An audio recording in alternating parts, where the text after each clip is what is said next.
নমস্কার বন্ধুরা, আমি বরুণ। আপনারা দেখছেন গ্রিন ভিউ গার্ডেন। আজ রবিবার, ছুটির দিন। আজ খুব মজা হবে, কারণ আজ আমি আমার বাগান থেকে কলমি শাক হারভেস্টিং করতে চলেছি। প্রথমে যেগুলো দেখাচ্ছে এগুলো আমার ডাল দিয়ে বসানো, এই দিকটা পুরোটা ডাল দিয়ে বসানো।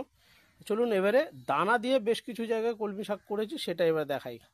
এই দেখুন, দানা দিয়ে করা কলমি শাক, এগুলো কিন্তু খুবই সুন্দর হচ্ছে, বেশ বড় হয়েছে। ডালগুলো দেখে বুঝতেই পারছেন, বেশ বড় বড় মোটা মোটা ডাল হয়েছে।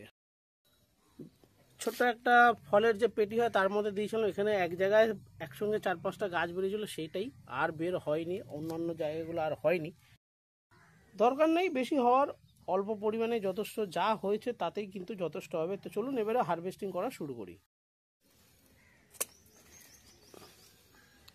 এই দেখুন, প্রথম ডাল আমার কাটা হয়ে গেছে, আর সাইজ দেখুন কত মোটা। এত মোটা কিন্তু আপনি বাজারেও পাবেন না। তাহলে এক এক করে কেটে নিই, কেটে নিয়ে আপনাদের তারপরে দেখাবো যে কতটা পরিমাণে কলমি শাক আজ আমি আমার বাগান থেকে নিতে পারছি। কলমি শাক হারভেস্টিং করা কমপ্লিট হয়ে গেছে, যথেষ্ট ভারী হয়ে গেছে। আর দেখে বুঝতেই পারছেন কতটা পরিমাণে কলমি শাক আজকে এখান থেকে পেলাম।